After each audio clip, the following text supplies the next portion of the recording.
Let me explain something to you. I wrote about a couple hundred songs, you know? I've got them all written down and all that, man. All right, I'll give you an example, man. I'll try to stick to a song that'll make you some money. Let's see. Hello and welcome to the Matt's Movie Reviews podcast. I'm your host, Matthew Pejkovic, and this is episode number 237. Out now on video on demand is Manson, Music from an Unsound Mind, a documentary that delves into the life of infamous cult leader Charles Manson and his journey to obtain success as a musician. A journey which will see him rub shoulders and befriend many popular and influential figures in the music industry in Los Angeles. Joining me now to talk about this fascinating film is its producer and director, Tom O'Dell. Tom, I thank you very much for joining me today. That's okay, Matt. Hey. So many documentaries, Tom, have been made about Charles Manson, especially this year because it's the 30th anniversary of the Manson family murders. Your film, however, really gives a different insight into his mind, and a lot of it has to do with the fact that he was a musician and he actually tried to obtain success through that avenue. I mean, when was the first time you heard about Manson's music ambitions? Okay, well, I'm not a particularly big kind of avid crime serial killer, anything like that. That's not what I've ever really been that interested in. So I've always made music documentaries, and music has been really, and the arts has really been where I've focused in my career. And we were producing a Birds documentary in 2007. I loosely knew the kind of Charles Manson, really loosely knew the Charles Manson story, but we were producing a Birds documentary in 2007. And the guitarist Jerry Cole, who was a member of the Wrecking Crew, who were basically the studio band for Frank Sinatra, the Beach Boys, the Birds. So on the Birds records, the Beach Boys records, that wasn't the Birds and the Beach Boys playing the instruments, it was the Wrecking Crew. So Hal Blaine on drums, Jerry Cole, Carol Kay on bass, and their producer was Terry Melcher. And Jerry Cole told us this amazing story about how he met Charles Manson through Terry Melcher, and how they'd been prepared to do a session for it.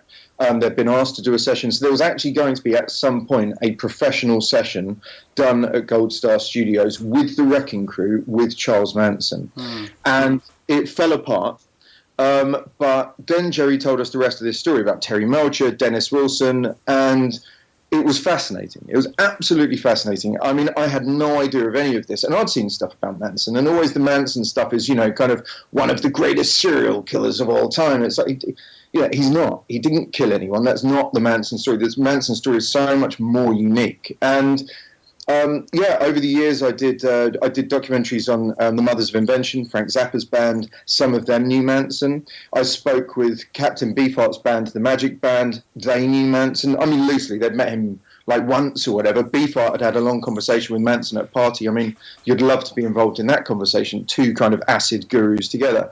But yeah, it just became clear that this was actually a much bigger story, and that essentially the kind of people didn't want to talk about it because they didn't want to talk about how high up in the scene, or how potentially high up in the scene Manson was, because it would reflect badly on them. So there was this kind of wall of silence within the music world where people didn't really want to talk about how close they were. And I mean, that includes, to their deaths, Terry Melcher, Dennis Wilson, and to a certain extent, even now, there are a number of people who know stuff that we're never going to hear, You mentioned before that you've had a career doing documentaries on bands, musicians, anything from Prince to Lynyrd Skynyrd and everything in between. But Charles Manson comes with a particular set of baggage with that story. Was there any kind of trepidation on your part to delve into that kind of dark world where, as everyone knows, some truly horrific crimes really took place at the peak of Manson's kind of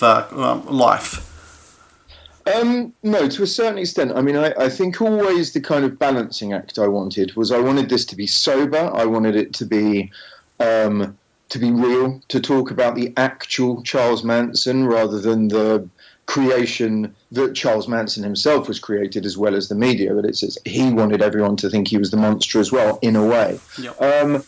And so I kind of really the kind of there wasn't really trepidation. I mean, 2 years ago, back in 2017, we did a documentary series called Wartime Crime, and one of the episodes I directed and wrote was on a serial killer called Dr.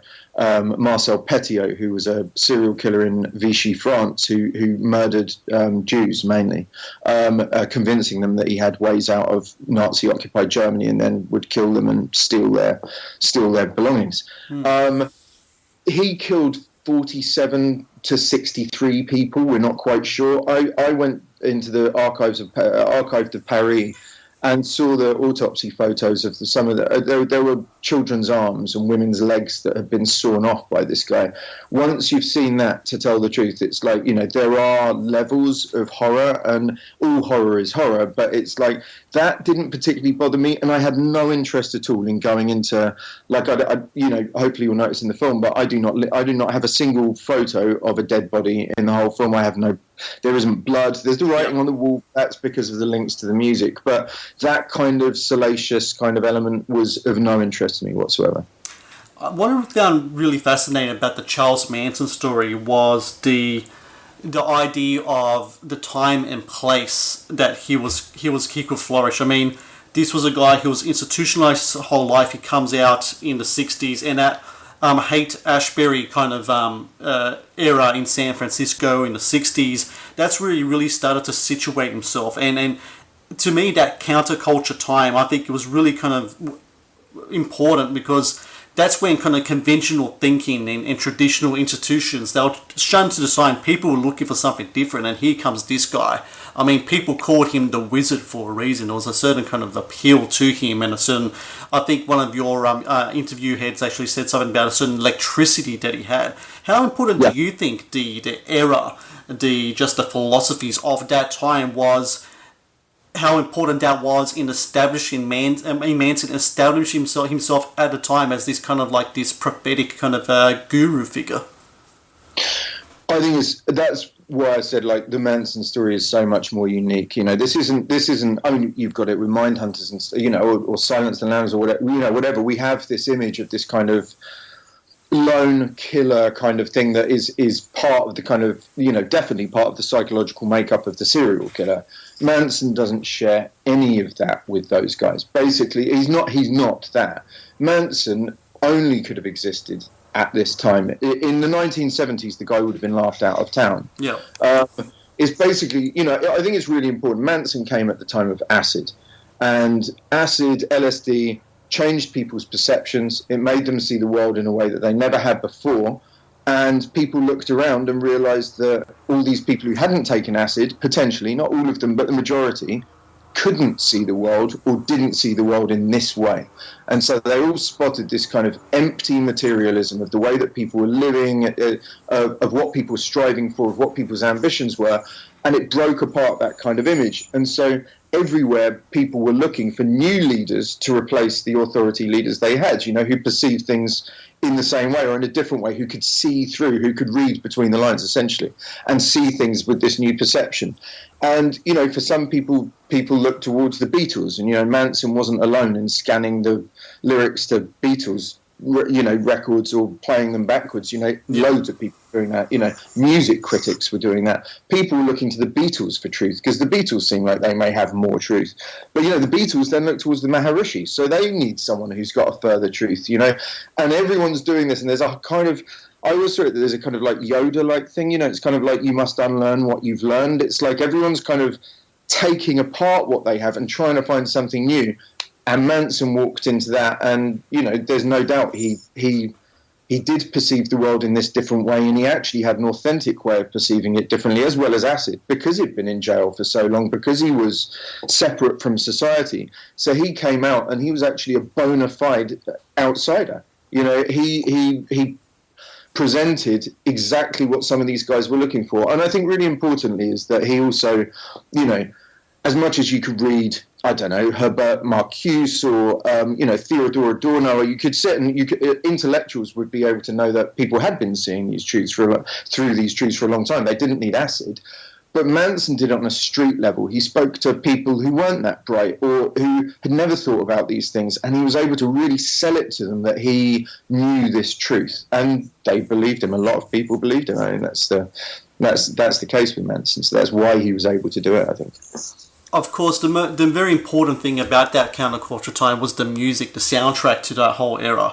And your documentary, I think for a lot of people, myself included, is the first time we're going to hear Charles Manson's music. And to be quite honest, I was quite surprised by the quality of the songwriting and the songs themselves. What were your initial reactions when you heard his music? Exactly the same. I mean, that was a key thing. I think with when I started working out how I was going to do the film, I thought I have done a number of music documentaries. Like I really love Anthony de Curtis from Rolling Stone. He's just a great analyzer of the era and music. And so I immediately thought, right, I'm going to send these demo tapes to Anthony. I'm going to send them to John Stebbins, the Beach Boys, Dennis Wilson biographer and Beach Boys writer, Don Priori. I'm going to send these out and see what these guys think, because and have that in the film. And David Felton, who did the original Rolling Stone article back in 1970 when they interviewed him in jail. David Felton was the guy who was there. He's in the film, and he hadn't heard these demos.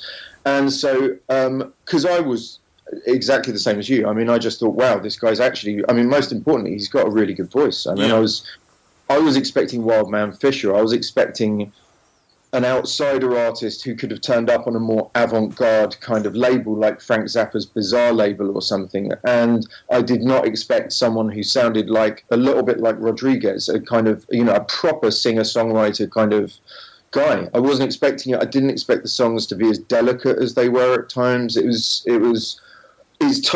almost incongruous. No, not incongruous, but it's hard to.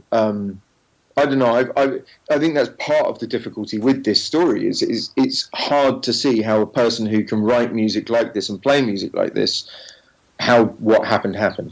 Yeah, I mean the Rodriguez comparison you made there. That's something that came to me straight away because Searching for Sugar Man only just came out a couple of years ago, so a lot of those songs are kind of fresh as well. And yeah, it was something. I got to take it back a little bit. I did hear Manson's music, but through a different lens. It was the Guns N' Roses cover of "Watch Your Game Girl." Or "Look at Your Game Girl." Sorry, I think that was the first time I heard it. But it was quite a long time ago because that album, their covers album, I think came out like in the mid '90s or something. So it was quite a long while back. Yeah.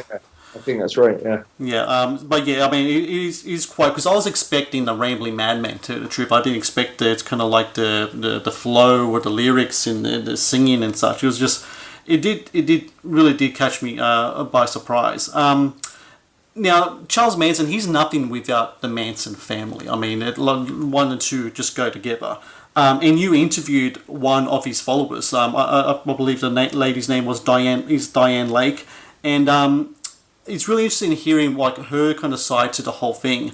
I'm just curious though. We were talking before about this was the era of acid and drugs played a big part in kind of manipulating the minds of these what they're essentially middle class kids into doing things they wouldn't necessarily do. I'm curious though how important the music was in that kind of manipulative process. I mean, his music in particular. I mean, these kids were, like I said, middle-class kids that ran away from home, and then they became, people who ended up killing, doing these high-profile killings, rather statistic way as well. The music, though, how important was the music in luring them to do things that they usually wouldn't have done in a previous life? I think is crucial. I mean, I think there's absolutely no question. I mean, outside of speaking to Diane, I also spoke to Lynette Fromm on the phone twice. Lengthy conversations. She couldn't participate, but and she came from a different position because she's kind of still she hasn't been she hasn't got out of the cult, let's say. And but no, I think look when. Susan Atkins, who was one of the killers, Susan Atkins first met Charles Manson at a party where Charles Manson was playing his guitar. The thing that immediately attracted Susan Atkins to Charles Manson was his music. Diane was attracted to Manson's music, and he had that pull.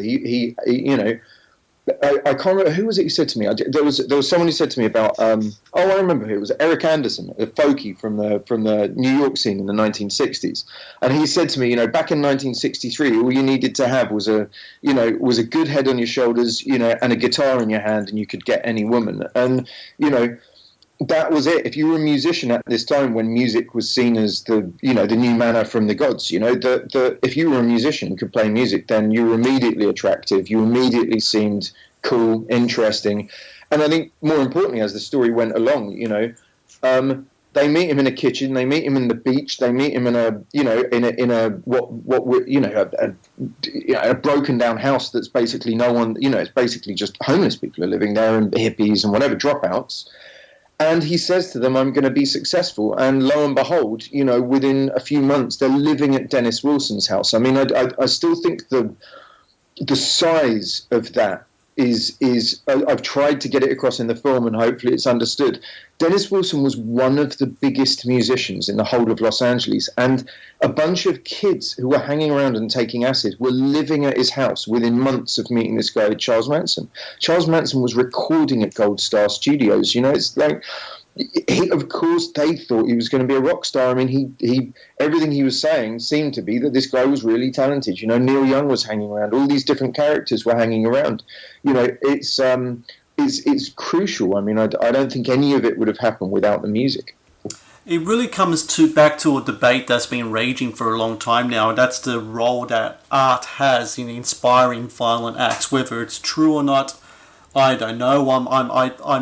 I don't think the theory holds any water myself, but I always think to myself, if on one end of the spectrum you have someone like John Lennon, who can write a song like Imagine, and this is a song that can conjure up feelings of peace and hope and love.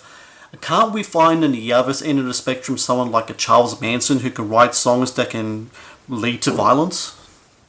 It's an interesting point, but I think actually, if you read Charles Manson's lyrics are very utopian and peaceful.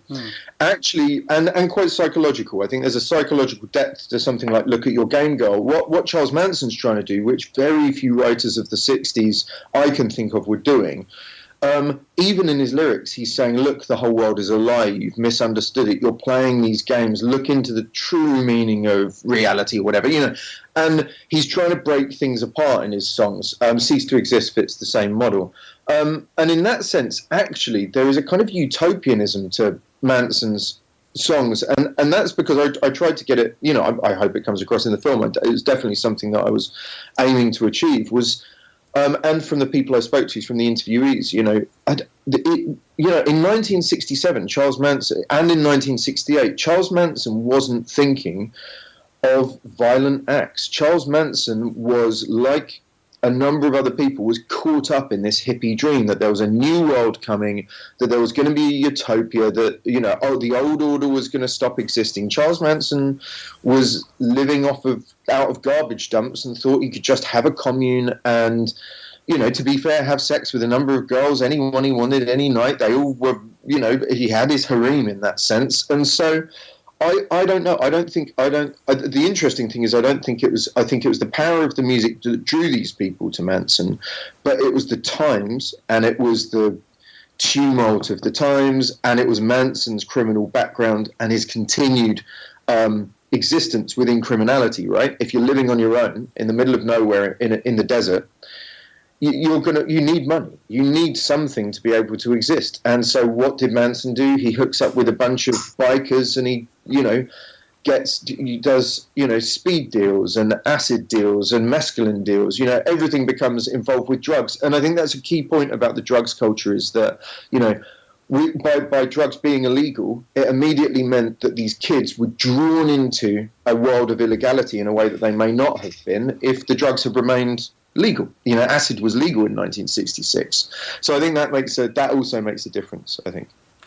You mentioned before the song Cease to Exist. That kind of was the path to Manson getting, before the murders, of course, the most kind of mainstream success of his life by then, and because the Beach Boys rewrote that song, and it comes back to, you were talking before about Dennis Wilson, and Dennis Wilson really took to Charles Manson for a lot of different reasons. You had the girls, you had the drugs. I think to me, Joe, that when watching your documentary, it's very clear that Dennis Wilson was looking to achieve credibility on his own outside of what was happening with the Beach Boys at that time, which at that point wasn't really cool. I mean, the Beach Boys were like a thing for the early '60s, not the late '60s. Do you feel the same way that Dennis Wilson saw Charles Manson as kind of like a pathway to gaining some type of credibility? Because this guy, by all accounts, like you said before, looked like to be the future of the music industry.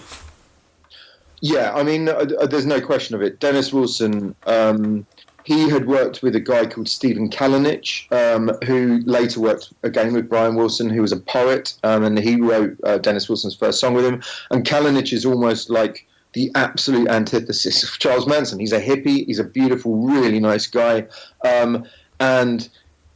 but, you know, he's very much of that kind of acid, you know, find inner meaning, inner peace, etc. kind of guy. And Dennis was obviously really... I mean, Dennis, the Beach Boys had just been hanging out with the Maharishi. I mean, it wasn't just because the Beach Boys didn't seem that cool. All of them were really interested in countercultural ideas. All of them were interested in the idea of, you know, gurus, etc. And so in that sense, I think Manson offered Dennis... a way out of being guys writing songs about beaches and girls and cars, and you know, and Brian had already tried to do that with the Smile album, had been shut down, arguably by Mike Love, and of the Beach Boys, and who wanted the Beach Boys to continue in their commercial direction, and so Dennis, like Brian, started to look for ways outside of the Beach Boys to have some kind of creative pleasure in what he was doing, rather than just being the drummer of the Beach Boys, you know. After the murders, Charles Manson actually finally released an album. It was called Lie, the Love and Terror Cult. And you spoke to someone called Phil Kaufman. Now, he was a cellmate of Manson's. I think back in the early 60s, late 50s, I think they were together, and they kept in touch afterwards. Yeah. And Phil Kaufman was a guy who was like, oh, there's no way Charlie did these murders, and he kind of stuck by him and helped him release these albums. In releasing that album in particular, what do you think the motivations were behind Charles Manson doing it? Was it purely financial to get money to help his case, or do you think it was another attempt from him to try to preach on a mass scale? Now that he has some type of notoriety, was he hoping that type of publicity, and you know what to say, any publicity is good publicity, was he hoping that will kind of help him kind of spread his preach amongst his to people through his music? Yeah, absolutely. I think it's both of those things. I think he had to. He had the issue that, you know, he had to keep the girls on side, and he had to keep paying their legal fees and ensure that they kept with him. And he also had his own costs involved. And at the same point, I think that's always what his music was about. And, you know, to an extent, you could say, you know, he'd seen that the Beatles... You know, now I'm not sure. You could argue that John Lennon was preaching. You could argue that certainly by the late 60s, maybe not give Peace a Chance even then as a protest song, but it is a song that's certainly preaching a message in a way, as is Imagine. As you know, so if the Beatles were able to do it, why couldn't he do it? You know, and so his vision of it was, well, yeah, or Bob Dylan was able to do it right back in the earlier 60s. Why can't I do it? And so his music was definitely about enthralling people to his message, so that people reacted to his music in the same way that he'd reacted to the Beatles' music. So in the same way that he'd been obsessed by the White Album and beforehand, which I did have some, but it didn't go in the film, but he was massively obsessed by Magical Mystery Tour before that. Mm. That's why he got the school bus, right? And so he wanted them. Interesting. All right. Yeah, he wanted them all to go on their Magical Mystery Tour. So I spoke to Lynette a lot about this, but obviously she couldn't be in the film. But like she was saying, like before the White Album, the Magical Mystery Tour was the album they listened to again and again and again. And so Manson did that with the Beatles' music, and he imagined in his mind people doing that with his music. And so that's kind of why I think, you know, with the Lie album, he thought people are going to listen to this and think, how can this unbelievable, you know, philosopher of truth and knowledge and love this guy can't be the killer. Hence, it's called The Lie Album, because it was based on the idea that it's a lie. It's all made up. Charles Manson didn't kill these people. He's being framed. He knew that conspiracy theories were flying around during this time, rightly and wrongly, and he thought that, he could bring himself into this world of conspiracy and be seen as some kind of patsy in a way. I talked about before that you've had a career documenting all types of different artists, and I'm clearly a big fan of music history. When you do a documentary like this and you see someone like Charles Manson and affiliations that he had and such, does that change your perception in any type of way of some of the artists you would have been a fans of beforehand? Like, when you listen to a Beach Boys song now, does that image of Charles Manson creep into your mind a bit? Has things changed for you post this documentary? No, not really. I mean, I've got to say, I think I always had a great amount of. Well, I did a film on. We did a 2-part film on Brian Wilson, which really looked individually at Brian Wilson through the Beach Boys, and obviously I had a great amount of sympathy for Brian Wilson. And the film I actually directed, which was the second one, looked at Brian Wilson's, let's call it the bed years. It was it looked at Brian Wilson's difficult years. And I always had a huge amount of sympathy for Brian Wilson, a huge amount of sympathy. And I think with doing this film, as I got to start, not so much the research, but when I actually got to speaking to people and realised how close, I mean, Diane specifically, and Greg Jacobson, who was Dennis Wilson's songwriting partner, when I realised how close Dennis was and the way in which Dennis's dreams had kind of been broken with Manson, that to me means that I just have a whole load of more sympathy for Dennis, actually, and the way that I made the film became so much more sympathetic to Dennis when I realised actually almost, but certainly towards the end of the film, I realised I'm making a film about Dennis by now, not really about Charles Manson. It is still about Manson, but it really is about Dennis as well. And, I see him as this tragic figure who I don't think I've had emails from the guys I interviewed, and Stephen Desper, who was the Beach Boys engineer for a number of years. He got in touch and he said, "It's watching your film that's made me realise how much even we who were close with Dennis all the time never really realised how much this impacted on Dennis." And I think that's the difference for me, is just having a huge amount more sympathy for Dennis, really. So for everyone out there listening on right now on Video on Demand, Manson Music from an Unsound Mind. It's such a fascinating documentary, and like I said in my intro, there's so much content about Charles Manson, especially this year with the anniversary of the Sharon Tate murders. But this documentary really does put a fresh spin on things and just looks at it in a different way, and that's through the music. And look, Tom O'Dell, I think you've done really terrific work here with this documentary. It's such a fascinating film, and you put it all together in such a fascinating way. So congratulations to you with your movie, and thank you again for joining me on the podcast to talk about it. Fantastic. Thank you very much, Matt.